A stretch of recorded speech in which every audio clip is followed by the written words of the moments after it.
See my screen? Yes, we can. And I see that we are recording. Beautiful. All right. Yeah. Cap, would you like to take it away for an introduction for our speaker, and then we'll hand it off to our speaker, Adrian.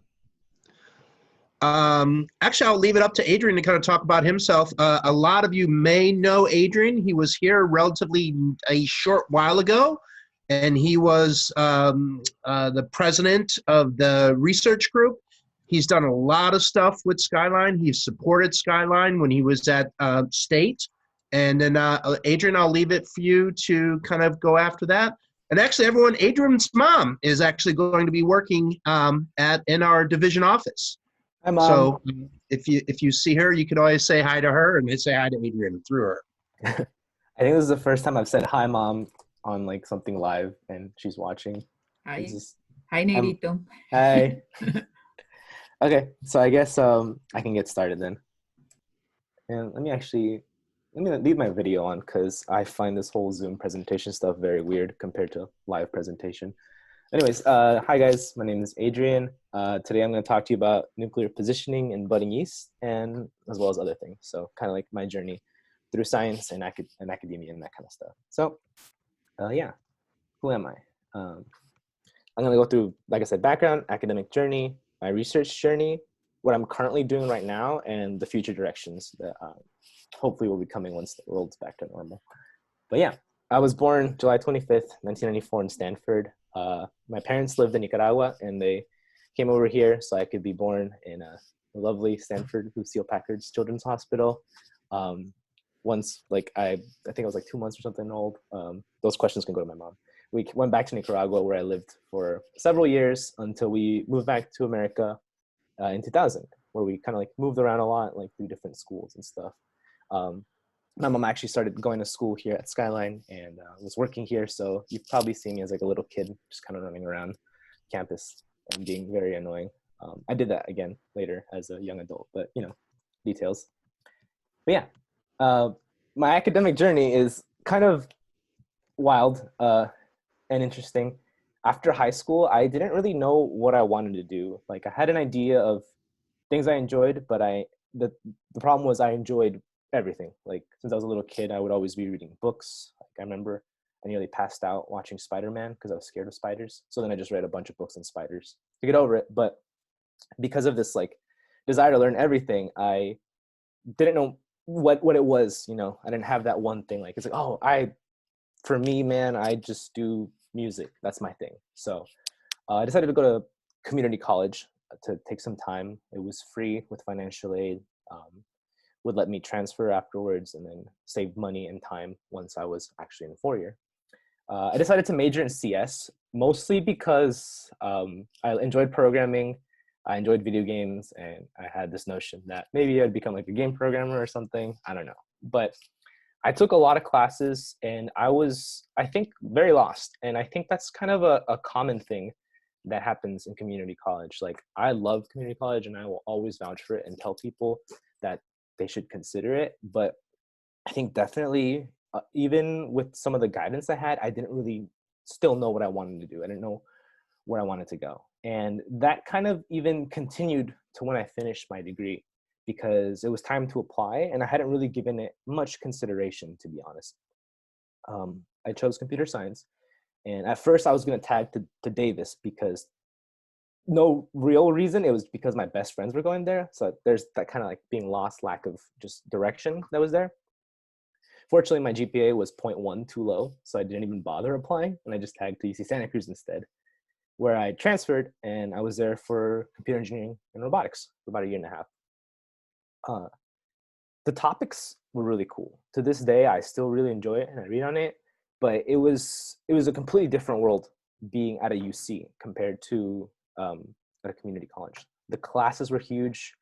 A lot of my professors, like I never saw them. I think one of my classes was like around 400 people in an auditorium and they had to open up several sections, but it was very different. I wasn't feeling it. And I pretty much fell into a depression for a good amount of time, like sleeping 14 hours a day, stopped going to classes, started failing. I've never been failing classes before. And it was just kind of a really big shock to me. So at that point, the UC contacted me and they're like, hey, we're going to kick you out of the university, or you can withdraw and then come back again. So that's what I chose to do. I chose to withdraw and then go to Skyline and take some more classes, to take a break and then come back. And that was one of the saddest, but also the happiest days of my life when I withdrew. And it was because that entire time I hadn't realized that the reason I was failing these classes wasn't because I was dumb or I didn't understand them. It was because I was fundamentally unhappy and I didn't want to be there.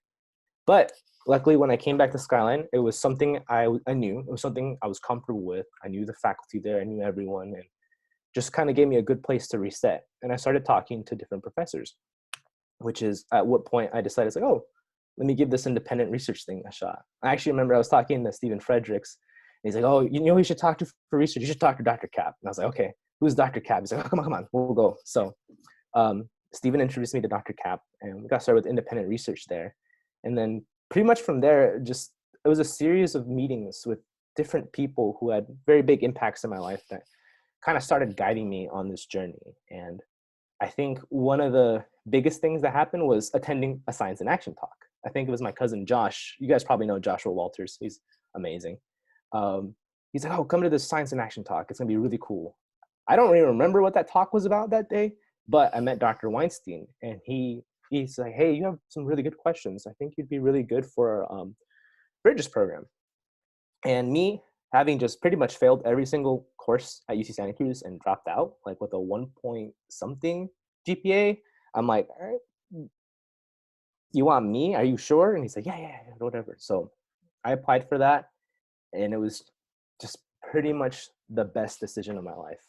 I'm going to get more into the detail of like the research portion, but one last thing before I move on to that section was I went back and I finished my IGETC. And for anyone that's like getting ready to transfer in this call right now, I want to make it abundantly clear, because I didn't get this like counseling. It wasn't very clear to me. If you don't finish your IGETC is like an all or nothing thing. If you miss one class, you have to, whatever school you go to, you're beholden to their lower division, general ed, that kind of stuff requirement. So because I was missing one class of IGETC to finish at Skyline, UC Santa Cruz was like, hey, you have to take 5 more classes here. That's going to be another 3 quarters.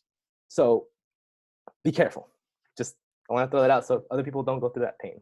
But I ended up finishing with biology. I actually got my degree in math, physics, and biology, and I transferred to the rest of state, where I'm happy. It's been the happiest I've ever been in my life.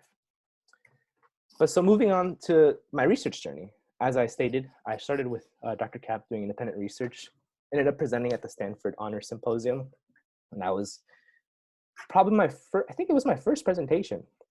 And it was just so cool seeing everyone's work, and just the idea of research where you can sit with a question and just tackle it, and on your own time go into lab and formulate this and present it to people, and then see other people presenting the fruits of their labor. It was amazing. I continued this kind of research with Dr. Case, because in her classes, research is a required component. So we made posters and presented these things.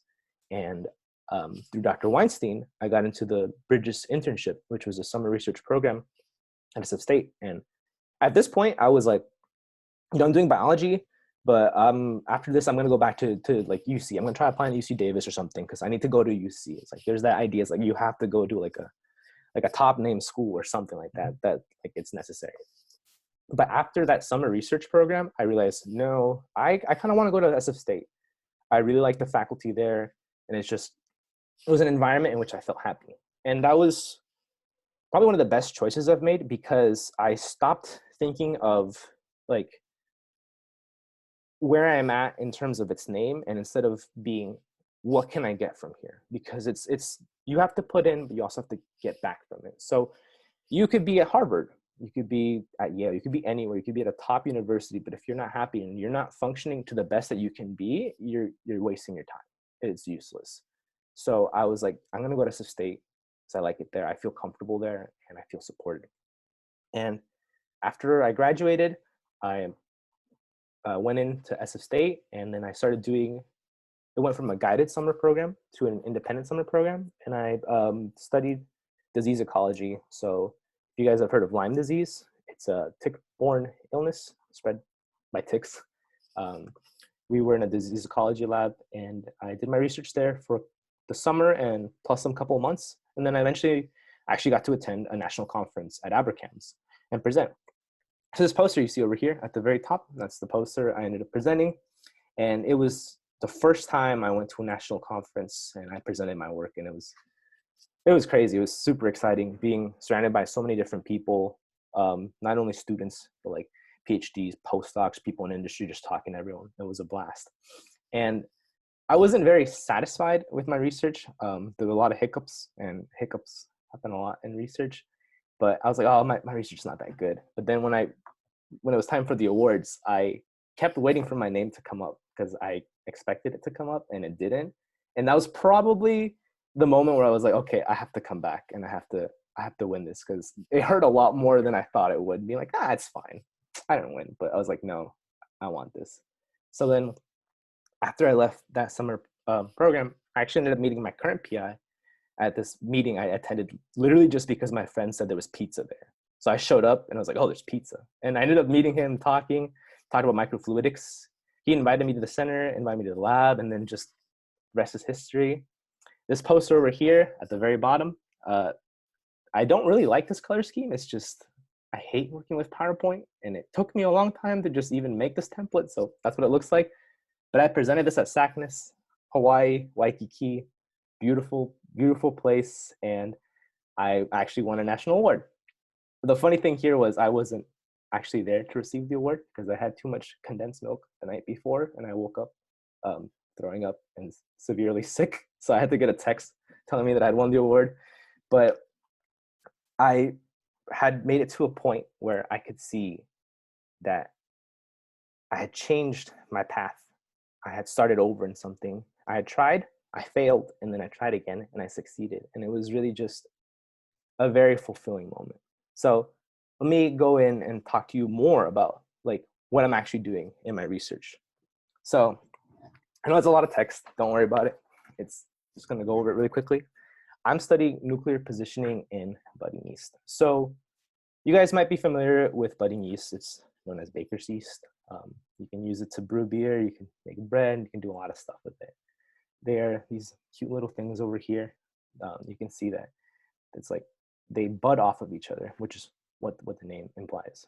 They're unicellular, so single-celled organisms, and they're eukaryotic, which means they have organelles and higher levels of specialization than prokaryotes. And yeah, they divide through budding. And this is the part I find interesting, is that before these cells bud, they're symmetrical. Not necessarily symmetrical, like, oh, it's like a perfectly like round ball or something, right? But it is symmetrical in that there's no real distinct landmark telling you like right from left, top from bottom, right?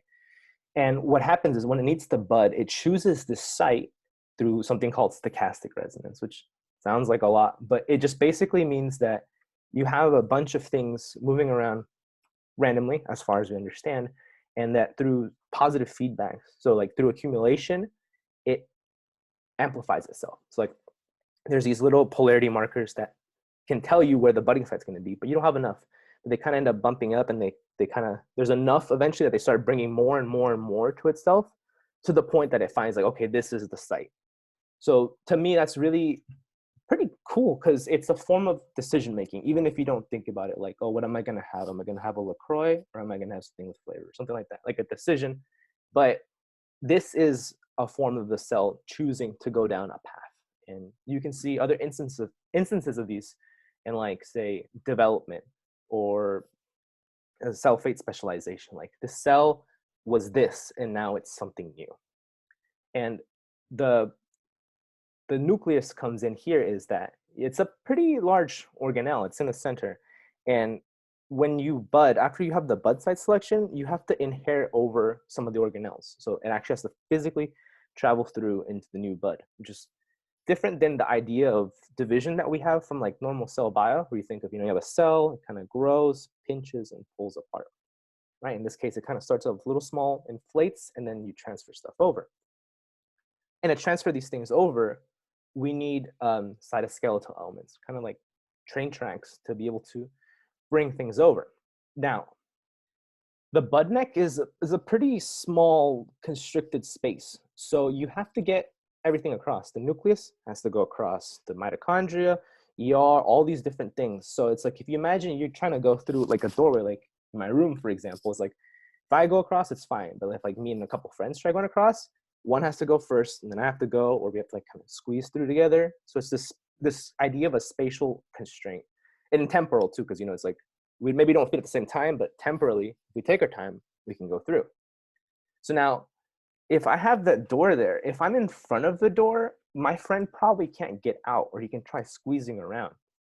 But it brings me to the question is, when you establish this site for budding, and you have all these different organelles or people in a room, the position in where they're originally at might matter, because not like me that I can like walk through. I'm going to be dragged by this cytoskeletal tract with motors or pulled across.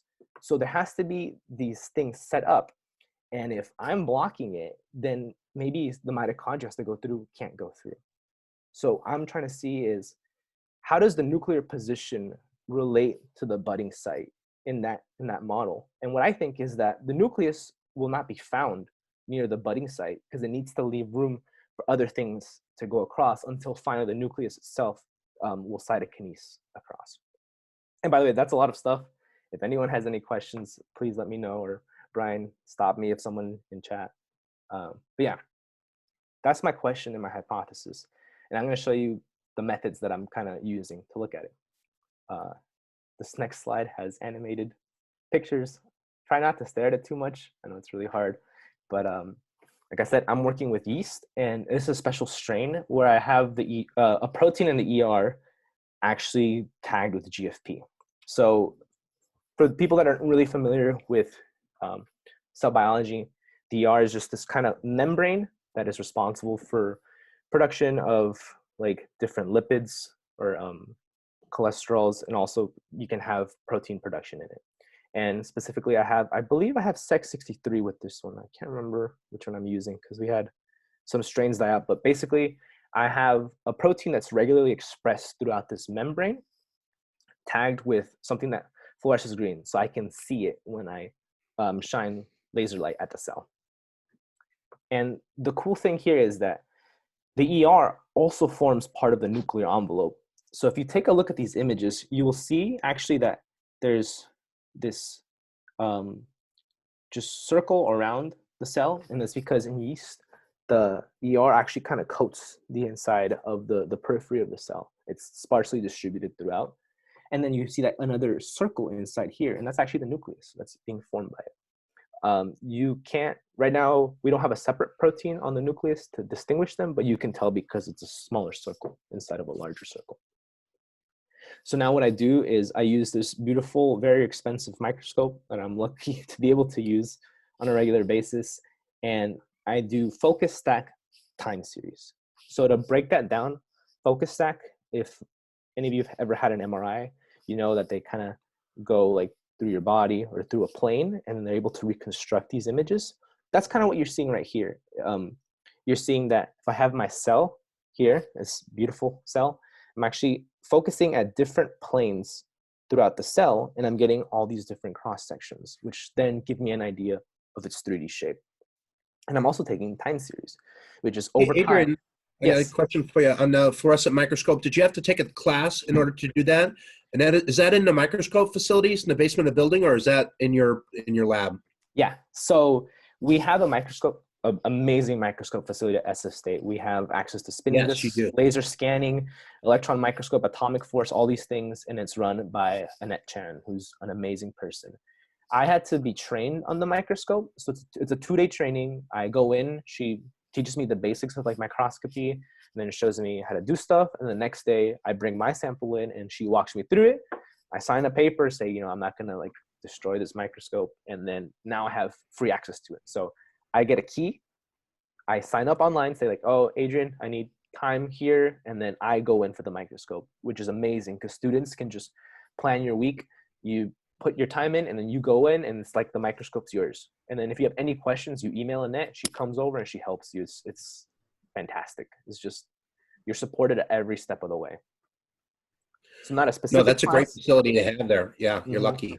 Yeah, and we're getting hopefully a new microscope soon. So I'm excited because these things get booked. Like you need to schedule these things like a week or two in advance. But yeah, so this is the spinning disk microscope. And like I said, I take focus stack and time series images. The reason I take time series is because sometimes the cell hasn't budded yet and I need to see where the bud site actually occurs. So I take it over time, like see as it growing and growing. It's like, oh, it's here. The bud site's there. And I can take a snapshot and then I can look at its position. The Z stack then lets me get the exact positions of them in 3D space. And I'll show you now how I do that. Oh, and the method is I take like a little tube of yeast food. It's just culture media. And then I put in a little drop from the colony, let it grow overnight. I make dilutions and let them grow up to log phase. So the news you've heard of like exponential curves and logistic curves and that kind of stuff. It's a little bit of time before they get growing and like, oh, and then they just take off really fast and then they taper off again. So ideally you want to get them in that middle phase right there when they're just kind of growing the best, the most representative of them. That's called log phase. I make my slides and I go image and then I do image analysis. That usually takes about 8 hours total in a day. And then I have the prep time before and then I do my image analysis. So now image analysis. This part's really fun. I personally like it. Even though I left Santa Cruz, went away from computer science and engineering, all that stuff, I've actually been programming a lot more now than I ever did as a CS major or reading more math. Just when you have the application, it's just, you have more motivation to do so. But anyways, what my pipeline consists of is I need to annotate the cells and then I need to do analysis and measurements. So the way I do this, if you can see over here, this is one of the cells, and I hand trace this with the mouse. I need to get a drawing tablet for this, and it's like really crappy, and then you do a fit ellipse, and then it's, oh, make an ellipse for you. And then I do that for the cell, and for the nuclei, and for the bud. And then I save these, they're called ROIs, regions of interest, over here, and then I can hit measure, and I get measurements at all of these, right?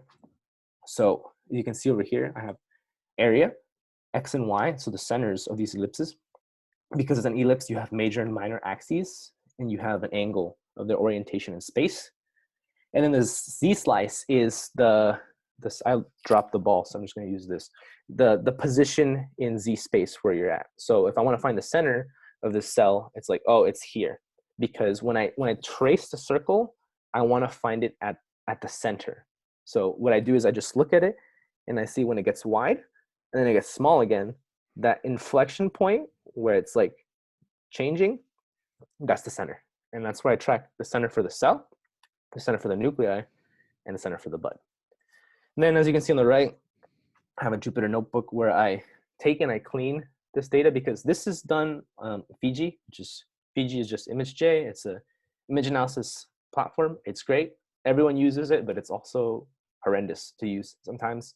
The stuff it spits out, like these ROIs, like even if I name the cell, nucleus, nucleus, it will not spit this out here. I can't make it to work. So I'm writing my own, I'll talk about this later, but I'm writing my own pipelines to like make it labeled and make it nice in CSVs.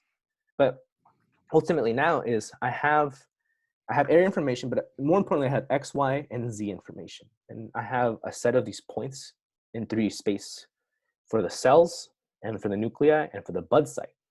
And now what I'm going to do is, because it's an image, the position is with relative to the image origin, right? So like the cell is here at like 100, 100, and the nucleus is at like 102, 102. But I don't care what's in the image, I care what's in the cell. So I do vector subtraction to make everything relative to the cell. So now the cell center is 0, 0, 0. The nucleus center is 2, 1, 2 or something. And so for the bud side as well. And then what I do is I track how these positions correlate to the bud site. Now here's the tricky part. Like I said, some of these cells don't have landmarks. So how do you orient this thing in space, right? If I have a point on it, like this cat here, right? It has a point. You can say, oh, there's this point. But if it's a perfectly spherical cell, if the nucleus is here, I can't tell if this is 2, 2, 2 or if it's here or here or here because it's symmetrical. You can't distinguish it. So what I'm doing is I'm using the axis determined by and I can show you over here, the cell center, or sorry, this is the cell center. I can compare their positions, but more ideally is I can use the axis formed between the cell center and the bud site. And what I was going to do before is take all these axes and rotate them using linear algebra, vertical, so I can measure them this way. But I found that an easier characterization, and I don't have the image for this, sorry, because I updated my OS and I lost some files, but an easier characterization of this is the line between the bud site and the nucleus is, you can characterize it either as like, the slope x, y, z, or whatever, or you can characterize it as how far it is, so the radius, how far it is from the bud site, and then the angle, the theta. And using this, I can see how far away is the nucleus usually found from the bud site. And also, if you think of the angle, like if there's a giant sphere here, right? If I have a small angle, the nucleus is more towards the center. If I have a larger angle, the nucleus is more towards the periphery of the cell. And so I get an idea of these positions of the cell. So I have all these great things. I have this pipeline, this kind of process ready, and I can just go in and I can take images and I can get data and then check everything, and it's going to be fantastic, right? Well, this hit right at the point when everyone was getting ready to do all the research, which means that we lost access to the microscope facilities. So unfortunately, the images I have now are all the images I will have till the end of the semester and till the end of my research, and as well as for other people. So I don't actually have a large enough N to prove my initial hypothesis or my points or whatever, but I can do other things, which is, in science, you have to do what you have to do, right? So I'm gonna talk about those future directions. Here is, like I said, no more image gathering. So I can't increase the N to answer my question. But what I can do is I can finish analysis of the images I have, and I can work on these automation pipelines to leave something behind for my lab. One of them that I'm doing is a toolkit to automate combining image files, because like I said, working with ImageJ is frustrating sometimes. The idea is you just get the file from the microscope, you put it in, and then it will combine it nicely. The automated annotation of cells. So normally I'd sit there, just like scroll up and down and circle cells for like hours, and then I export it and I get the measurements. But you can get your computer to do this. So right now I'm working on a computer vision pipeline. I had some experience running computer vision because of workshops I've done in the past. And what I can do is I can find circles that fit the cells, like kind of how, a face detection algorithm would be like, oh, your eyes are here. It's detecting circles. So we can use that to detect them, find their centers, and then automatically annotate them and measure them. And then all I have to do is visualize them in the way I specified before.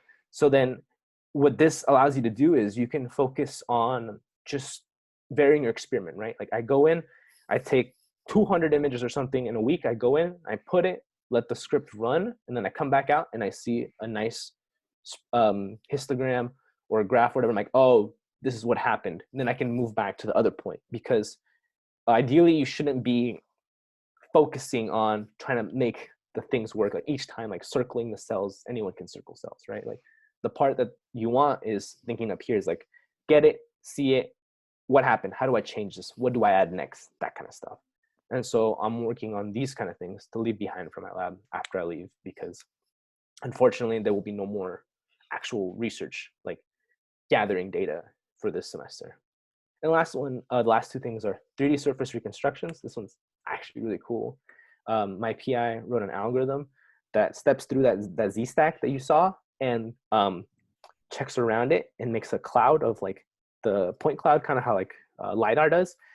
And it will reconstruct the surface and you can see it in 3D. And you can actually make it a 3D mesh object. You could 3D print it if you want. You could blow it up in VR and look at it, which I've done, which is crazy and really fun. But this really gives you an idea of like the landscape of it, right?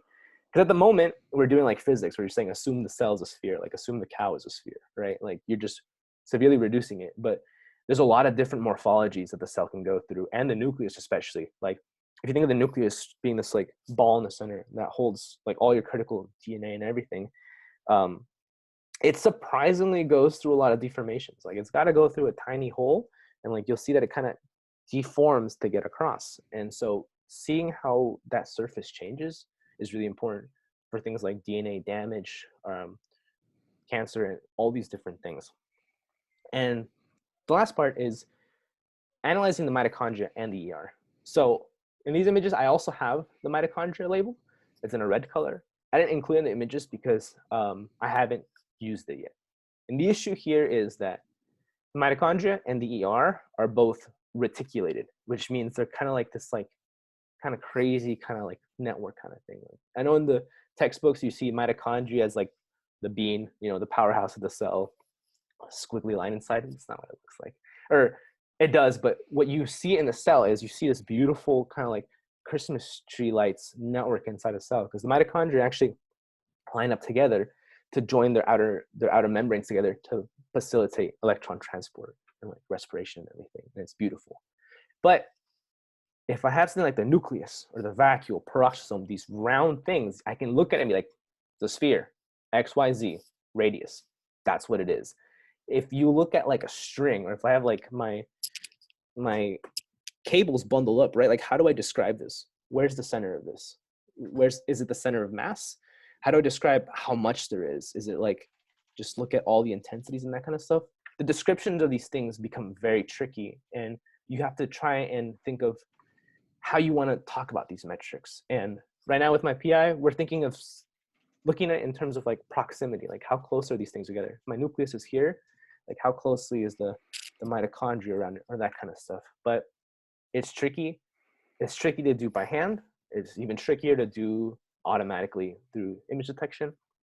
But at the moment, that's all I have to play with is images. So I'm having fun with it, programming a lot more, doing these pipelines and analyses and visualizations. And then the last future directions actually is I just recently was accepted into the SF State UCSF Cell Design Institute Master's Program. So sadly, I won't be able to stay with my lab, but I'm pretty sure I'll still be working with them, finishing the code, because I love them. They've done so much for me. But the next step in the journey is I'll be working on engineering SynNotch CAR T cells to create custom cancer therapeutics. That's really cool. If you have questions about that, I can give you what I know so far. I've done a journal club so far. But yeah, this is my lab. Beautiful. I love them. It's a home. So yeah, if you guys have any questions, please let me know. I'm happy to answer anything and everything.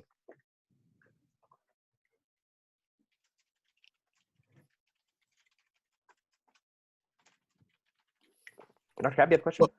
What made you decide to go for a master's rather than a PhD? And are you thinking about doing a PhD, or what was the decision there? Yeah, so I applied for PhDs, and at the moment, like I had like a list of like 10 to 11 schools that I was going to apply to. But during the actual application process, I realized that I didn't want the PhD enough to be, you know, going to like schools that I didn't want to go to, right? Like it's like, oh, I don't really care for this school too much, but it's a PhD, right? And I didn't have that motivation. And from my time, what happened at Santa Cruz is I realized I need to really respect that instinct and that gut feeling. It's like, if I don't 100% want to be there, I'm not going to commit to 6 to 7 years of it, because I will be miserable. So I've narrowed down to 3, which unfortunately are like the top 3 in the area: UC Berkeley, UCSF, and where else did I apply? I'm blanking. Davis, thank you. Yeah. I got rejected from UCSF as well as UC Berkeley.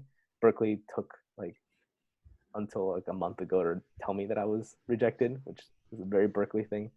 But I went to UC Davis for an interview, and unfortunately I didn't get in. But then I had this opportunity to go and do the master's program at this institution, which is UCSF. That's my dream school. That's where I want to go. So I'll be working with the people that I already work with, because SF State, or at least my lab, is part of this center that collaborates with UCSF, UC Berkeley, all these different labs. So I know these people. And after that, I'm going to try again, and I'm going to get into UCSF for PhD and maybe bioengineering. I'm not entirely sure just yet, what I want, but I feel like the more I expose myself to different kinds of research, the more I will hone in on that. But ultimately it was, I applied to 3 schools, got rejected from all of them, but I think this is the better option. I need more time to make decisions. So, yeah. Can you tell people what the process was? I mean, what what do you have to do? When do you have to apply? Do you just apply to stuff? Is it online and you fill out a form, or what do you got to do? And does it cost money to apply, and how much is it going to cost you? Sorry if I can ask that. Yeah. The process is a lot. It was a very stressful point in my life. I kind of went a little insane, but just a little. The process entails, you're going to look through the schools that have the programs you're looking for, the labs you want to look at, whatever, the location, everything. You want to be very clear in what it is you want, right? Because if it's a name, that's not going to get you very far. Like I've stated this before, for undergrad, that name, whatever, but like really just, it's really hard to like not get stuck in that whole big name kind of thing, right? But for example, I was like, Stanford, big name, really cool school, right? I sat down, I looked through all the labs. I didn't find a lab I want to work in. So why would I apply to a school like, Stanford's amazing, but if I didn't have anyone I wanted to work with, like there's no point. So you list the schools you want, and those schools you choose, you make sure there's labs and people you want to work with there, right? Like the topic they're researching, the culture, like how many like people do they have, like postdocs to like grad student ratios, that kind of stuff. And then once you've enumerated that, you can go to their application site and see what it is they require. And generally, what we did is, luckily, through the funding I receive at SF State, I'm part of a fellowship. They fund me for tuition. They fund me for travel. They pay me for being in a lab. And also, they have classes. And one of the classes, the entire goal of that class was making your packet and applying to PhD. And so I made a CV of my accomplishments, my rewards, academic history, that kind of stuff. Made a resume. And then after that, you need to make your statement of purpose, which is just, and personal statements. And these things kind of vary from place to place. Like different places use different names for them. But the idea is like, who are you as a scientist? Like what it is you're researching, why are you researching it? What do you want to do? Like, it's like, who are you? Why do you want to be here? Show me how you think as a scientist, right? And there's your personal statement. It's like a little bit more like, who are you as a person? What do you have to contribute to this? Like, what do you uniquely bring to the table by your experiences? And then, so you build this packet, and you have like a very general personal statement, a very general statement of purpose. And then you kind of customize it, right? So you have like this beautiful, tragic story, whatever. I feel like I kind of have like, not a tragic story, but it was rough. But then you tailor fit it to each university. It's like at the very bottom, you say, okay, and this is why I want to work at Berkeley, because they have these professors here that work in these different areas. I would like to work in so-and-so's lab because I like their methodology of like stimulating growth and whatever.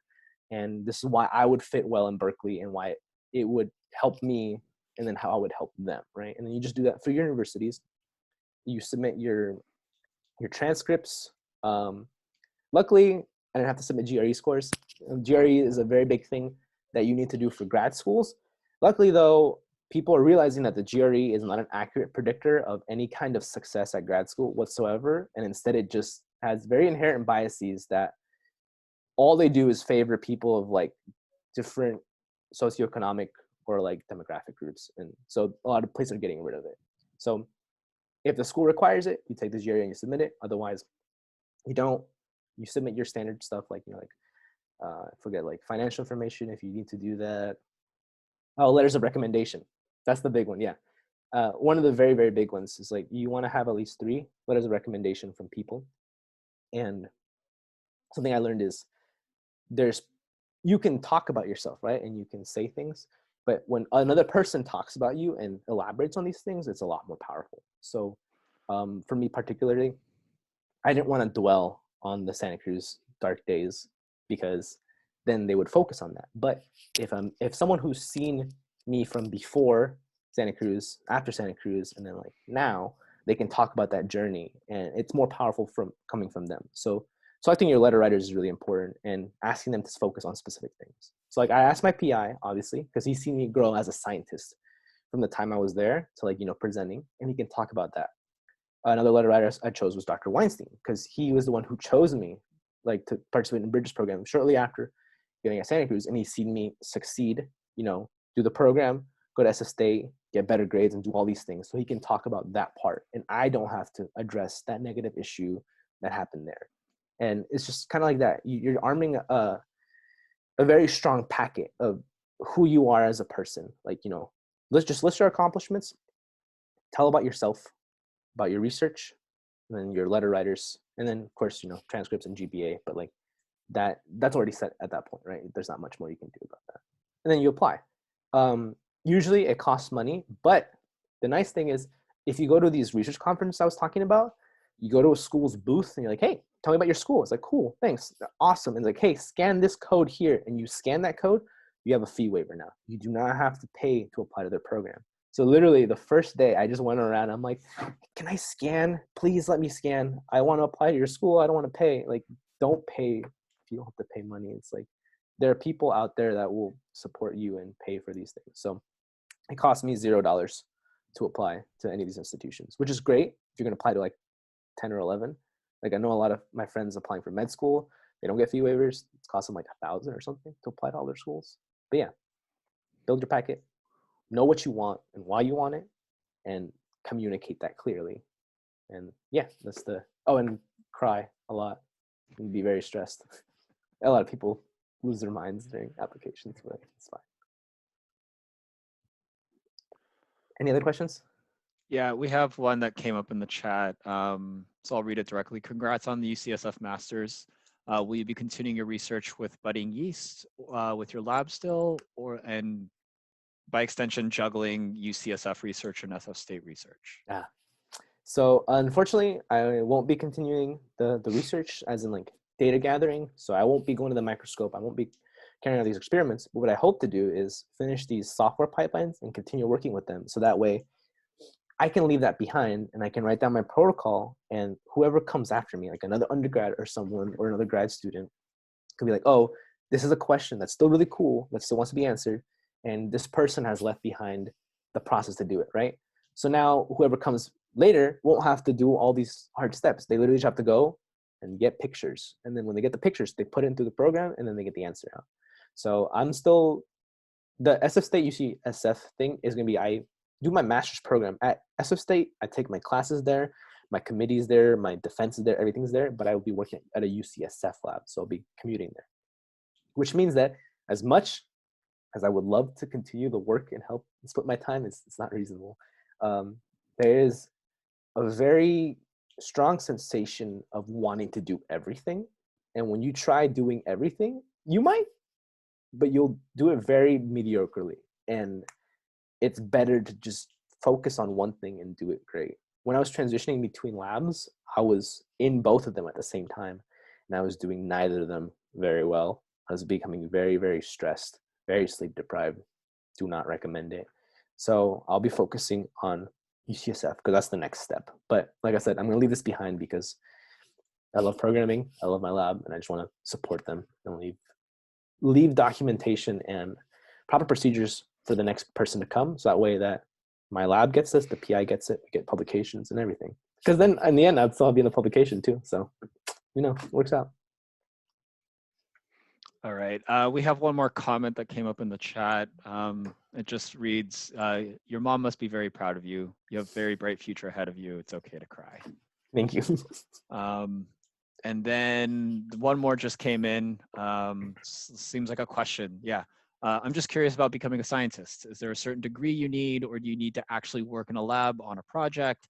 In other words, when is it okay to call oneself a scientist? I think that's a really good question. This is a really good question. There's a lot of layers to it, so I'm going to try and hit like the different layers. The question is, am I blah, blah, blah, is a very hard question, right? Like, man, am I a programmer? Am I a scientist, right? Am I an athlete? Am I any of these things that I do, right? It's a lot of times I found myself struggling to describe myself in like biographies or like whatever short bios. It's like, I like doing this, but I don't know. Like, it's like I swim 5 times a day for 2 hours. Am I a swimmer? Like, are you kidding me? Like, we get so stuck in our heads of like thinking that wherever we're at is like not enough, right? Like, it's like, oh, am I a scientist yet? Like, I do research, but I see other scientists, and that's not who I am, right? I think you can be a scientist even without like being in a research lab or having a degree. It's, using the scientific method. It's really just being very critical in your analysis and approach to the world. Is just like looking at something and wondering why, or like not accepting necessarily just what people tell you, right? Like if you look outside and you see something, this is why I love biology, is because when I think of like physics or math or something, there's like several big problems, right? But like when you look at biology, you could look at anywhere and point at it. It's like someone could probably write a PhD about this. It's just letting that child brain take over. And if there's just anything that like interests you, it's like, why is this, right? Or something that frustrates you is like, why is X this when it could be Y? Just anything that you feel like very strongly about is go and do the research yourself, because there's probably a lot of information out on it already. But the exciting part comes when you're doing that research and then you find that this section hasn't been answered yet. So then the next step is, how do I answer it, right? And at that point, you're limited by what you have access to. If I'm doing like bioinformatics, I get data and I can do it from home, right? But I'm doing molecular work, for example, I would need to be in a lab to do that because I don't have the money to do that. I don't have the equipment to do that. So you could be a scientist in a lot of different fields. You could be a researcher in a lot of different fields. The degree, I would say, is like, study what you are curious about, like what you would research normally, right? Because, for example, the head of the Center for Cellular Construction, he was an electrical engineer, and he's doing bioengineering, right? But he uses that electrical engineering knowledge to further his biology knowledge and shape his questions in that mindset. So study whatever you want to study, but if you get into a lab that's researching something you're interested in, you could probably apply to like volunteer in it, or like just send them an email. It's like, hey, I'm really interested in this. I've read a couple of your papers, or these are the things, I have these ideas, and just communicate. Usually people will be receptive and point you to the right channels where you need to go. But just, I think the main takeaways is you don't have to be in a program or like a lab or anything to be a scientist. It's more of just the way you see the world and how you answer questions and how you push yourself forward. And I think you should always give yourself more credit for the things you do. Like, it's like, yes, I am a programmer. I program. That's what that means. I don't have to be a Google engineer writing 60,000 lines of code. It's like, if I wrote this little program that takes my YouTube playlist and makes a Spotify playlist, I programmed. I am a programmer. Like, if I swim, I'm a swimmer. It's just, we get so stuck with this imposter syndrome that it's like, we just need to just give yourself more credit. But yeah, choose a degree that interests you, go and study it, and then do research on your own. And then when that runs out, start looking to work with people that can then further you, because ultimately that's what they're there for. Find mentors. Mentors are really key. I hope that answered your question.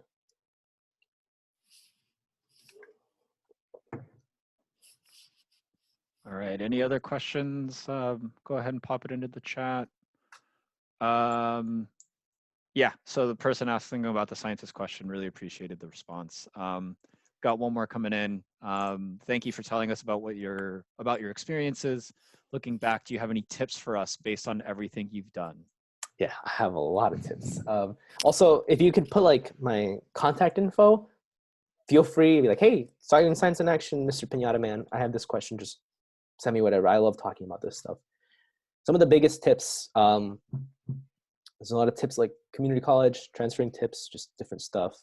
I think one of the biggest tips is understand yourself. Like really think deeply about what it is that interests you, what you want to do. Separate what interests you and what you would be like willing to work with, right? Because there's things like that interest you, but if you have to do it every single day of your life, you'd shoot yourself. Like, you have to know those things. It's like there's interests and there's things that you can actually do. trust your feelings, like, but not too much. Like that's why mentors are important, right? Because I remember when I was applying to PhDs, I was like, I don't think I have the emotional maturity right now to apply to a PhD, to go to a PhD program.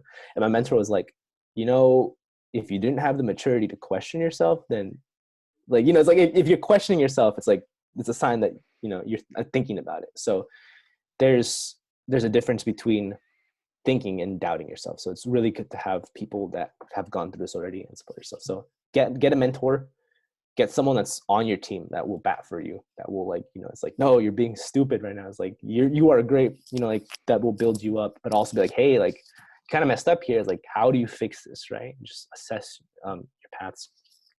Given school, even though I was lost in trying a lot of things, it's still really important to try different things, because you might not know that you want to do something until you actually do it, right? You're like, oh, like I would never enjoy this class. And you take it like, oh my god, this class is really cool. It's like, I never knew I liked this, or I never saw it that way. Like in my research, whenever people ask me questions like, this might be a dumb question, I know nothing in biology, but blah blah blah, I'm like, I never thought of it that way, because they see it from a different viewpoint, right? So like, I think that the more viewpoints and the more experiences that you have, the stronger you become as a scientist, as a student, just as a person in general. It's just expose yourself to a lot of different things. Understand yourself, understand things around you. Talk to counselors regularly, different counselors too, because sometimes, it gets mixed up. Like I think on the UC TAP applications, like, oh, if you're going to engineering, don't bother finishing a GETC, which was a lie. Don't do that. If you're transferring, do I GETC? Just don't mess with that. Do things that make you happy. Don't worry about passion. I think like if you don't feel like you have a passion, don't be like, I have to find it. Like, just do things you enjoy, and eventually you might find it. Don't worry about jobs in terms of like money. I think someone told me, it's like, if you enjoy something and you're good at it, the money will come. Like if you think about it, like the people that are doing things, like they're getting paid for it, right? But also look for money, like free money. There's a lot of people out there that will give you free money, financial aid, scholarships. I didn't take advantage of that before. Like I was like, oh, like why should I apply? I'm just not going to get it, right? And that really hurt me a lot. Now I'm getting paid. Even now, I'm sitting at home and I'm getting paid because I have a fellowship that's like, hey, we understand your commitment to this and we want to help you. So I'm comfortable because of it. And I will continue to be paid as I go along. So support yourself, support your family. Understand balance. A lot of times, like you think you can do everything and you really can't, or, not well anyways. Find what are the things that are important. Like if you're one of those people that has like 35 Google Chrome tabs open and you've not checked any of them in several weeks, like I feel like I do that, and just take a minute to like look through them, like what's really important right now. It's like, what can I set aside for later? Because there's usually the things that are important to look at right now and work on, and there's other extra stuff. But if you just pile everything on together, it's like you kind of lose track. So, and there's also the idea of priorities. Like a priority is a priority because it's important, not because of what it's defined, right? So people say like, oh, school is your priority, right? Because school is the priority. But if your mental health is suffering, that's the priority. Like don't put things over each other based on what other people tell you. Like really listen to your body, to yourself, to your like mind, right? If you're unhappy, that's like something you need to take a look and see what's causing that. Don't put things over your mental health ever. Like it's just, you'll go insane and it's not fun. I have a lot more, but yeah, if anyone wants to like reach out, talk to me, just let me know. But yeah. And it's gonna be okay. That's the other one. Or maybe it won't be okay. Or maybe things don't get easier, but you get stronger. So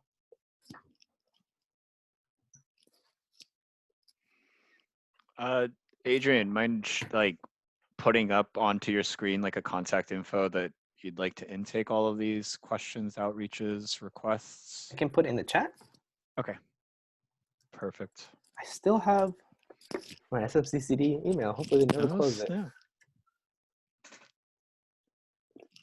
Also, this pinata onesie is very warm. Oh my god. Ooh, it looks like you sent it to me directly, so I'm gonna put it Okay, yeah. out into the chat for everyone.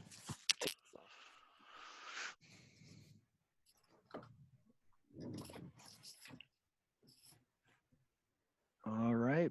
Barring any other questions, I think that'll conclude the speaker portion or the presentation portion of the recording.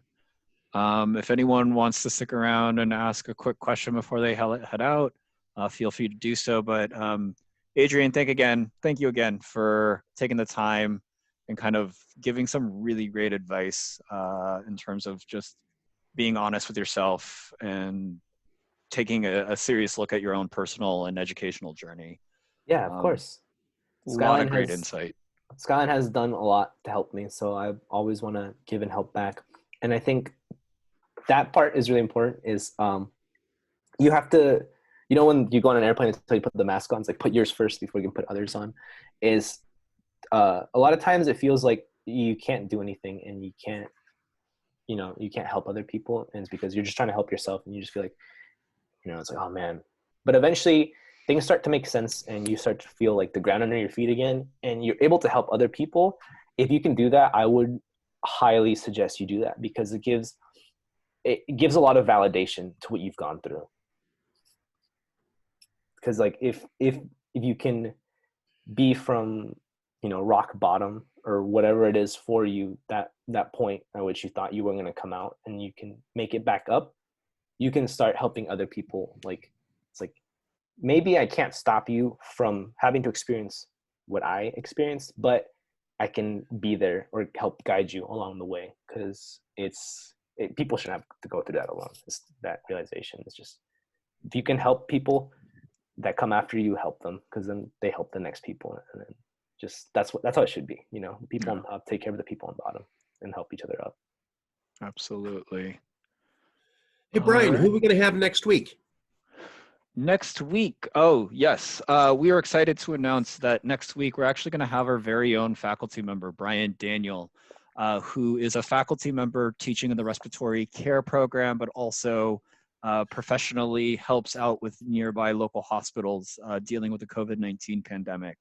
So we're really excited to bring him in, kind of get a really good insight as to what's going on in the medical community in their response to the epidemic. And so we hope to see you guys there for next week.